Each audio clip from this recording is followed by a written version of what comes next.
আল্লাহর হাবিব কখনো বলেন নাই হাদিস মানো। রাসূলুল্লাহ সাল্লাল্লাহু আলাইহি ওয়াসাল্লাম বলেছেন, আন-নিকাহু মিন সুন্নতি ফামান রাগিবা আন সুন্নতি ফালাইসা মিন্নি। নিকাহ করা, বিবাহ করা আমার নবীর সুন্নতের মধ্যে একটি সুন্নত। যে সুন্নত মানবে না সে আমার দলভুক্ত নয়। রাসূলের সুন্নত হচ্ছে বিয়ে, কিন্তু এই বিয়ের হুকুম একসাথে বলা যাবে না। যদি কেউ বলে বিয়ে করার হুকুম কি, আপনি একসাথে তার জবাব দিতে পারবেন না। বিয়ের হুকুম এক একটা এক এক সময় এক এক রকম।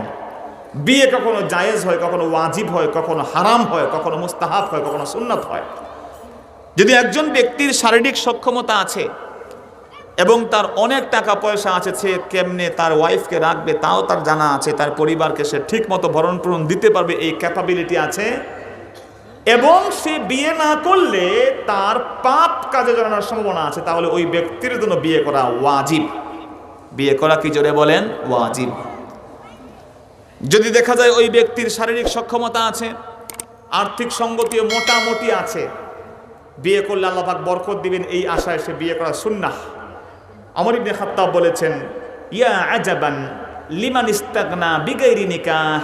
হায় আফসোস ওই ব্যক্তির জন্য যে ধনী হইতে চায় অথচ বিয়ে করে নাই। বিয়ে না করে ধনী হইতে চায়, তার জন্য আমার আফসোস, আমি অবাক হই, আই ফিল, আমি অত্যন্ত বেশি স্ট্রেঞ্জ হই ওই ব্যক্তির জন্য যে বিয়ে করে নাই অথচ ধনী হতে চায়। অতএব ধনী হতে হলে বিয়ে করতে ওমর ইবনে খাত্তাব পরামর্শ দিয়েছেন, বলেন সুবহানাল্লাহ। সুন্নাত। বিয়ে করা কখনো হারাম হয় যদি কোনো ব্যক্তির শারীরিক সক্ষমতা নাই, আর্থিক সঙ্গতি নাই, শারীরিক সক্ষমতাও নাই, রাসূলুল্লাহর হাদিস, সেক্ষেত্রে আমল করা যাবে না। ওই ব্যক্তি সুন্নতের হাদিসের আমল করতে গিয়ে গুনাহে জড়িয়ে যাবে। তার ফিজিক্যাল স্ট্রেংথ নাই, শারীরিক যে শক্তি তার নাই বিয়ে করার জন্য, তার ফিজিক্যাল ইন্টিমেসি, তার ওয়াইফের সাথে যেই স্বামী স্ত্রীর সম্পর্ক হবে, এই ক্লোজ কানেকশন হওয়ার তার যোগ্যতা নাই। এমন লোক পৃথিবীতে আছে না? নাই, আছে। যদি সে বিয়ে করে একটা মানুষের অধিকারকে লঙ্ঘন করলো, সে বিপদে পড়বে, সে বেঈমান হবে। যদিও রাসূল বলছেন বিয়ে আমার সুন্নাত, but in this situation he can't marry, সে বিয়ে করতে পারবে না। আবার যে ব্যক্তির শারীরিক সক্ষমতা আছে কিন্তু টাকা পয়সা মোটেও নাই, চাকরি নাই, কিচ্ছু নাই, বউ কোথায় রাখবে, কিচ্ছু কোনো হিসেব নিকাশ নাই, রাসূল বলছেন ফালাইহি বিসসাওম, সে যেন রোজা রাখে, ফাইন্নাহু লাহু ওয়াকা, তাহলে ওই রোজা তার জন্য তার পাপ কাজ থেকে একটা প্রটেক্টর হবে। এই জন্য আল্লাহ রাসূল বলছেন নিকাহ, একটা বিবাহ হচ্ছে সুন্নাত। সুন্নাত মানে হলো যেই কাজটাকে ব্যাখ্যা বিশ্লেষণ দিয়ে আমল আছে কিনা তা জানতে হবে। হাদিস হলো সব কিছু রাসূল যা বলেছেন, রাসূল যা করেছেন, রাসূল যার পারমিশন দিয়েছেন, সব কিছু হাদিস। আর সুন্নত হলো যেই হাদিসের উপর এখন আমলটা আছে। সুবহানাল্লাহ। তরিকা, পদ্ধতি, মেথড, সিস্টেমটা কি আপনাকে জানতে হবে। প্রিয় নবী সাল্লাল্লাহু আলাইহি ওয়া আলিহি সাল্লাম বলেছেন, দুই ব্যক্তি লানত-প্রাপ্ত, যে ব্যক্তি গাছের ছায়ায় প্রস্রাব করে আর যে ব্যক্তি ফি তারিকিন নাস, মানুষের রাস্তায় প্রস্রাব করে, তাদের উপরে লানত। তাদের উপরে লানত দিয়েছেন কে? আল্লাহ। রাসূল বলছেন যে ব্যক্তি গাছের ছায়ার নিচে প্রস্রাব করে আর যে ব্যক্তি রাস্তাঘাটে প্রস্রাব করে তার উপরে লানত কার? আল্লাহ। লজ্জা থাকলে কেউ রাস্তায় দাঁড়িয়ে প্রস্রাব করতে পারে? কথা বলেন, পারে না। বসে প্রস্রাব করতে হবে, সুন্নাহ। আজকে আধুনিক সায়েন্স বলছে দাঁড়িয়ে প্রস্রাব করলে ৭০টার মতো কঠিন এবং জটিল রোগে তুমি আক্রান্ত হবা, আর বসে প্রস্রাব করলে এগুলো থেকে বেঁচে যাওয়া। জোরে বলেন সুবহানাল্লাহ। আমার মুসলমান ভাইয়েরা, রাসূল সাল্লাল্লাহু আলাইহি সাল্লাম বলেছেন গাছের নিচে প্রস্রাব করা নিষেধ, রাস্তার মধ্যে প্রস্রাব করা নিষেধ। কিন্তু আল্লামা খলিল আহমদ সাহারানপুরি রাহমাতুল্লাহ আলাইহি, দেওবন্দের একজন বড় মুহাদ্দিস, তিনি কিতাব লিখেছেন বাজলুল মাজহুদ, বাজলুল মাজহুদ ফি শারহি আবি দাউদ, আবু দাউদ শরীফের একটা সরা ব্যাখ্যা লিখেছেন তিনি। সেখানে বলা আছে যে এই হাদিসটাকেও সিচুয়েশন অনুযায়ী আমল করতে হবে। শীতকালে এক আমল হবে, গরমে আরেকটা। চিল্লাই বলেন না সুবহানাল্লাহ। গরমের সময় মানুষ গাছের ছায়া আশ্রয় নেয় কেন? একটু আরাম করবে, ছায়া লাগবে তার, ঠিক কিনা বলেন? কিন্তু শীতের দিনে কোনো পাগলও গাছের ছায়ায় যায় না। কিন্তু আপনি সকালবেলা মাহফিলে এসেছেন, নানার বাড়ি দাদার বাড়ি, সকালে উঠলেন প্রস্রাব করার জন্য, বাথরুমগুলো সব ব্লক হয়ে গেছে। গেলেন ঘরের বাহিরে, গিয়ে যখন প্রস্রাব করবেন আপনি করবেন, চিন্তা করলেন হাদিসে আছে গাছের ছায়ায় প্রস্রাব করা যাবে না। শীতের বেলা যখন রোদটা উঠেছে, যেই জায়গায় রোদটা পড়েছে সেখানে গিয়ে প্রস্রাব করে দিলেন। কথা বুঝতে পেরেছেন ভাইরা? তো প্রস্রাব করলে কি হবে? লোকজন কি শীতের বেলা ঠান্ডায় সকালে কি গাছের ছায়া যাবে? কেউ, সবাই গিয়ে রৌদ্র থামাইবে, আপনারা কি রৌদ্র পোহাবে। রোদ পোহাতে গিয়ে সেখানে তারা দাঁড়িয়ে থাকবে আর গাইলেইবে, এই কোন বদমাস প্রস্রাব করে গেছে এখানে। কথা বলেন ঠিক কিনা? আপনি বলাই মিয়া হাদিস পড়ে আসছি, রাসূল বলছেন গাছের ছায়ায় প্রস্রাব করা যাবে না, সেজন্যই না রোদ্রের মধ্যে প্রস্রাব করছি। ভাইয়েরা আমার, ওলামায়ে কেরাম বলেছেন হাদিস তুমি বুঝো নাই। সুন্নত হচ্ছে এমন, সুন্নত হচ্ছে সুন্দর, সুন্নাহ হচ্ছে এই পৃথিবীর উম্মতের মুক্তির পথ। চিল্লাই বলেন সুবহানাল্লাহ। শীতের সময় তুমি এই হাদিসের বিপরীত আমল করবা, তাহলে সঠিক সুন্নাহর আমল হবে। আমার মুসলমান ভাইরা, সেজন্য আহলুস সুন্নাহ, সুন্নতের আহাল, সুন্নতের পরিবার হতে হবে, হাদিসের পরিবার নয়। কারণ হাদিসের মধ্যে অনেক কিছু আছে যেই কথা আপনি কোনোদিন মানতে পারবেন না। হাদিস শরীফ এসেছে প্রিয় নবীর সাহাবীরা নামাজের ভিতরে কথা বলতেন, কিন্তু আপনি নামাজের ভিতরে এই উম্মত কোনোদিন একটা কথা বললে নামাজ হবে না। সাহাবা একরাম নামাজে জুতা নিয়ে নামাজ পড়েছেন, এজন্য একদল ভাইয়েরা ফতোয়া দিয়েছে জুতা নিয়ে নামাজ পড়াই সুন্নত। নাউজুবিল্লাহ বলেন। এই ভাইয়েরা বুঝে নাই যে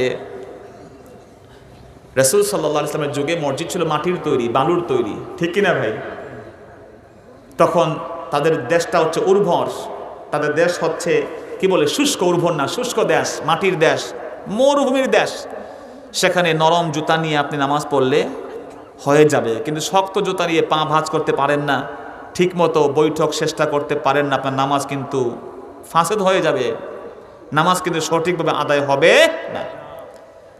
তো যদি জুতা নিয়ে নামাজ পড়া জায়েজই হয়, এবং দলিল আছে হাদিসে আসে রাসূল জুতা নিয়ে নামাজ পড়েছেন, জুতা মুবারক খুলে ফেলেছেন। সাহাবীরা বলেন রাসূল খুলে ফেলেছেন তো আমরাও খুলে ফেলি, সব খুলে ফেললেন। আল্লাহর হাবিব বলেন তোমরা কেন খুললা? সাহাবীরা বলেন রাসূল আপনি খুলেছেন বলে আমরা খুললাম। রাসূল বলেছেন খবরদার, আমার কাছে জিবরিল আমিন এসে বলেছেন রাসূল ফা ইন্না ফি নালাইকা কাযার, আপনার জুতার মধ্যে ময়লা আছে, আমি খুলে ফেলেছি।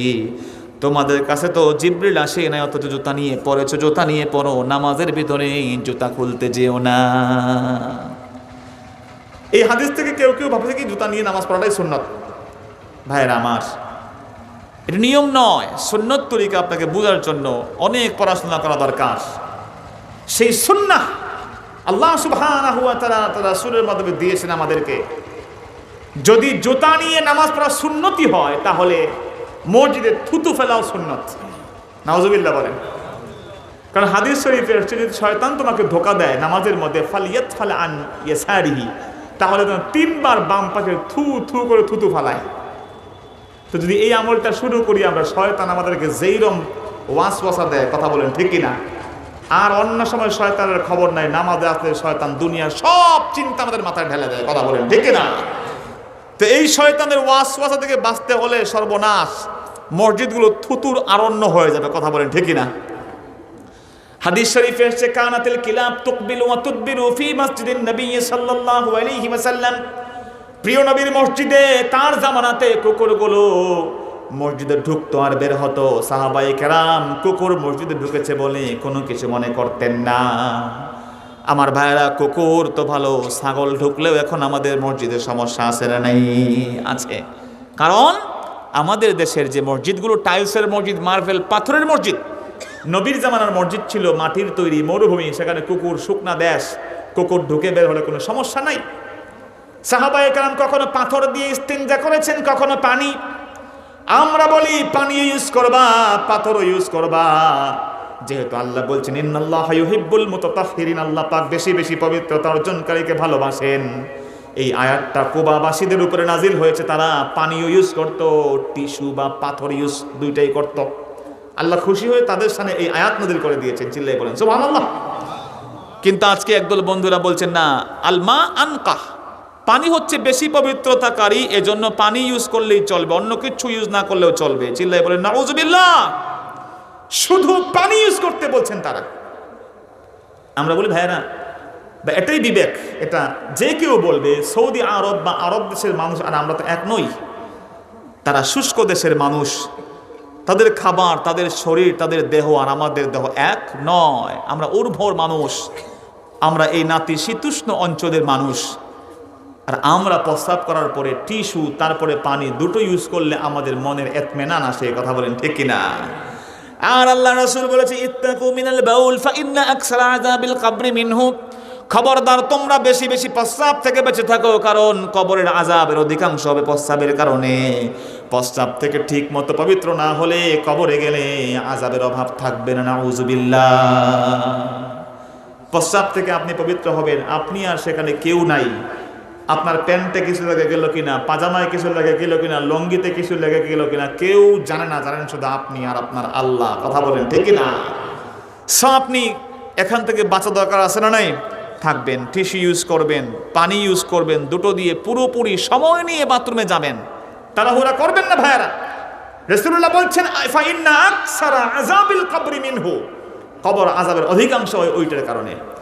এই জন্য আমাদের কথা হলো, প্রিয় নবী সাল্লাল্লাহু আলাইহি সাল্লাম কোন জায়গাতে একথা বলেননি আমার হাদিস মানো, মানো আমার সুন্নতকে, চিল্লাই বলেন সুবহানাল্লাহ।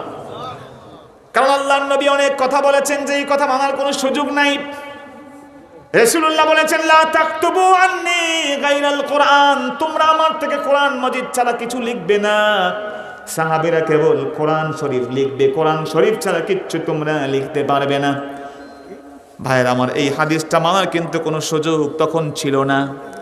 ছিল সাহাবায়ে কেরাম যখন কোরআন মাজিদ পুরোপুরি এক হয় নাই, ততক্ষণ সাহাবায়ে কেরাম খালি কোরআন শরীফ লিখছেন। সাহাবীকে রাসূল কেন মানা করেছেন? কারণ রাসূলের পাকের ভাষা, তার মাধুর্য, তার ভাষার যে উচ্চাঙ্গ শব্দ শৈলী, এগুলো এত মধুর ছিল যে এগুলো শুনে কেউ মনে করবে হাদিসকে কোরআন, কোরআনকে হাদিস মনে করবে, কোরআন শরীফকে তারা হাদিস শরীফ মনে করবেন, হাদিস শরীফকে তারা কোরআন শরীফ মনে করবেন। রাসূল বলতেন এজন্য তোমরা এখন কেবল কোরআন শরীফ লিখবে, অন্য কিচ্ছু লিখতে পারবে না। কিন্তু ভাইরা আপনারা বলেন হাদিস শরীফ কি সাহাবায়ে কেরাম লিখেন নাই? লিখেছেন। একটু কথা বলেন, লিখেছেন কি না? লিখেছেন। আবু বকর সিদ্দিক, আবু হুরায়রা তো এত বেশি লিখেছেন যে লোকজন ব্লেম দেওয়া শুরু করলেন। আবু হুরায়রা শুনলেন যে আমার বিরুদ্ধে লোকজন উল্টাপাল্টা বলছে, মাত্র 2.5 থেকে 3 বছরে আমি 5000-এর বেশি হাদিস বলে ফেলেছি, এইটা নিয়ে বিতর্ক। উনি দাঁড়িয়ে গেলেন, তিনি বললেন ইন্নী সামি'তু মাকালান, আমি শুনেছি কিছু কথা, কেউ কেউ বলছে আমি কেন বেশি বেশি হাদিস বলি।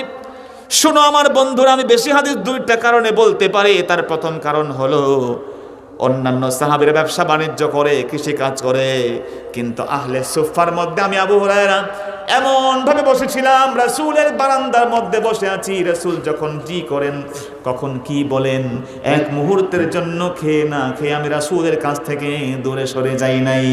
সুবহানাল্লাহ। আর দ্বিতীয় কারণ কি? দ্বিতীয় কারণ হচ্ছে আমি যখন হাদিস শুনতাম ভুলে যেতাম। রাসূলের কাছে এসে বললাম ইয়া রাসূলুল্লাহ নাসিতু কুল্লা শাইইন মা সামি'তু মিনক, যা আমি শুনি সব ভুলে যাই, আমি কি করব? প্রিয় নবী সাল্লাল্লাহু আলাইহি সাল্লাম আমার সেই গায়ের চাদরটা নিয়ে তিনি তার উপরে বসলেন, কোনো জবাব দিলেন না। দীর্ঘক্ষণ বক্তব্য দেওয়ার পরে সেই চাদরটা উঠায় আমার গায়ে দিয়ে বললেন আবু হুরায়রা যাও, দোয়া করে দিলাম, আজ থেকে একটা কথাও তুমি আমার কথা একটাও ভুলবে না। সেই দিন থেকে আমি আবু হুরায়রা যেই কথা আল্লাহর রাসূল বলেছেন, বিশ্বনবীর একটা কথা তো ভালো, একটা নুকতা, একটা জের জবর পেশ, তিল পরিমাণ ভুল হয় নাই, যা শুনেছি সব আমাকে আমার স্মরণ করিয়ে দিয়েছেন একজন, তিনি কে? আল্লাহ সব স্মরণ করিয়ে, একটাও বলতাম না, সব লিখে রেখেছেন ভাইরা। তো আপনি তো ওই হাদিসটা মানতে পারলেন না যেখানে রাসূলুল্লাহ বলেছেন। রাসূল বলেছেন যদি কেউ মদ খায়, কি খায়?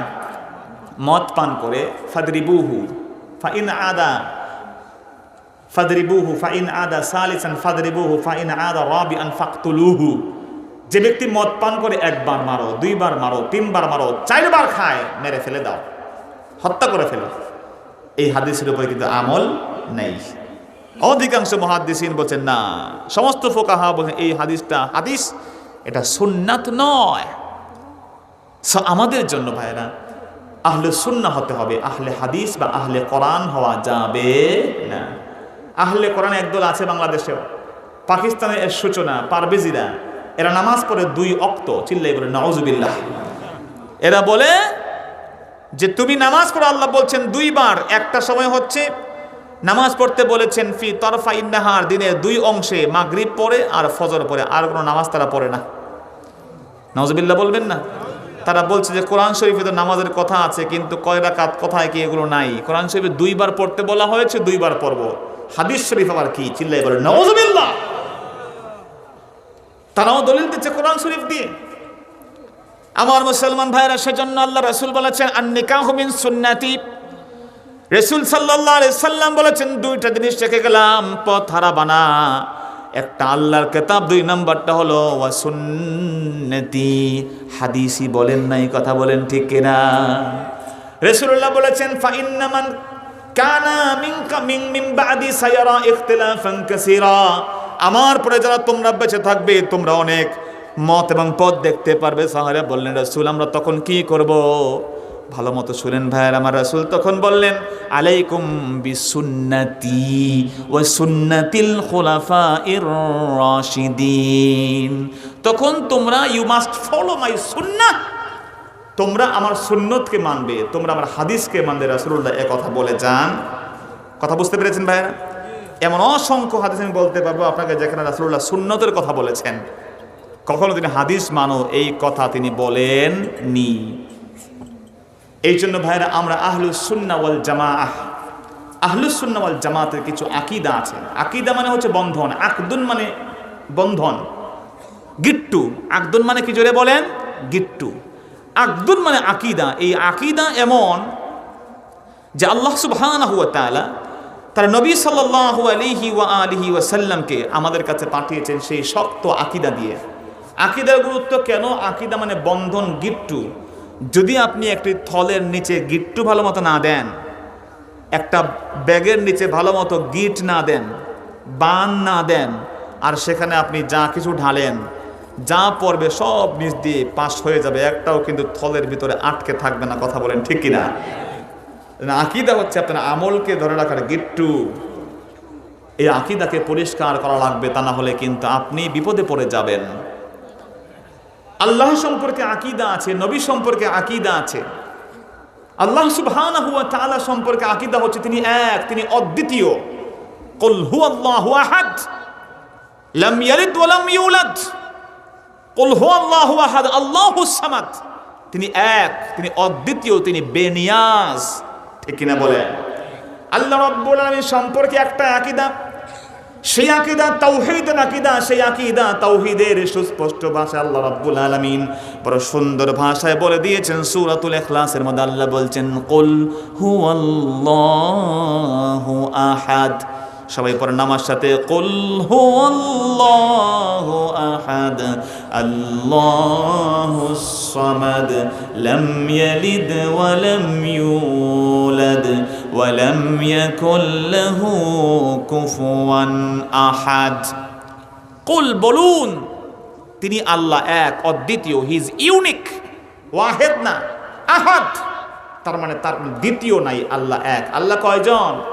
জোরে বলতে হবে, আল্লাহ কয়জন? এই জন্য আল্লাহ রাব্বুল আলামিন তার যত নবী পৃথিবীতে পাঠিয়েছেন সব নবীর দায়িত্ব ছিল একটা। আল্লাহ বলছেন শাহিদাল্লাহু আন্নাহু লা ইলাহা ইল্লাহু। আল্লাহ সাক্ষী দিচ্ছেন, ফেরেশতারা সাক্ষী দিচ্ছে, সমস্ত মুমিনরা সাক্ষী দিচ্ছে, একটাই সাক্ষী, তা হলো আল্লাহ ছাড়া কোনো ইলাহ নাই। সুবহানাল্লাহ। আল্লাহ ছাড়া কি নাই? কোনো ইলাহ নাই। এই জন্য আল্লাহ সুবহানাহু ওয়া তাআলা ওয়াল ওয়াহিদ লা শারীকা লাহ, তিনি এক, অদ্বিতীয়, যার কোনো শরীক নাই। আল্লাহ বারবার জানিয়ে দিয়েছেন ওয়া মা মিন ইলাহিন ইল্লা ইলাহুন ওয়াহিদ। একমাত্র আল্লাহ ছাড়া আর দুনিয়াতে কেউ ইলাহ নাই। আল্লাহর সাথে কেউ শরীক নাই, কেউ শরীক নাই। কেউ কি শরীক আছে আল্লাহর সাথে? ইলাহুম মা আল্লাহ, আল্লাহর সাথে কেউ শরীক আছে কিনা বলো। আল্লাহ বারবার উদাহরণ দিয়ে বুঝিয়েছেন আমাদেরকে। আল্লাহ বলছেন যুক্তি দিয়ে, লাউ কানা ফীহিমা আলিহাতান ইল্লাল্লাহ আলিহাতুন ইল্লাল্লাহ, যদি আল্লাহ ছাড়া এই পৃথিবীর বুকে আরেকজন মাবুদ থাকতো, লা ফাসাদাতা, তাহলে ওই ইলাহ আর আল্লাহ নাউযুবিল্লাহ দুজন মিলে ঝগড়ায় লেগে যেত। নাউযুবিল্লাহ। দুজন মানুষ মিললেই, আমি বললাম যে মতে মতে মিল আছে, বেমিল আছে, আছে না নাই? আবু বকরের সাথে ওমর রাদিয়াল্লাহু মিল বেবিল হয়েছে, সমস্ত সাহাবায়ে কেরামদের মধ্যে অনেক অনেক বিষয় নিয়ে খুনসুটি হয়েছে। এই জন্য আল্লাহ পাক বলছেন, যদি আল্লাহ ছাড়া আরেকজন কেউ ইলাহ থাকতো, সূর্য একদিন উঠতো পশ্চিম দিকে, আরেকদিন উঠতো দক্ষিণ দিকে। কথা বলেন ঠিক কিনা? একজন ইলাহ বলতো, হা পূর্ব দিক দিয়ে এতদিন উঠাইছে, এখন একটা পশ্চিম দিক দিয়ে উঠাই, এমনটা কখনো হয় নাই। হাল তারা মিন ফুতুর, তুমি কি কোনো বৈসাদৃশ্য দেখো? কোনো বৈসাদৃশ্য এই পৃথিবীতে নাই। যেটা বলেন সুবহানাল্লাহ। এই জন্য আল্লাহ আরো জানিয়ে দিয়েছেন, ওয়া ইলাহুকুম ইলাহু ওয়াহিদুন লা ইলাহা ইল্লা হুয়ার রহমানুর রহিম। তোমাদের ইলাহ, তোমাদের রব হচ্ছেন একজন, এ নিয়ে আমাদের বিতর্ক নাই, এ নিয়ে কেউ বিতর্ক করেও না। আল্লাহ কবুল করুক। আমিন।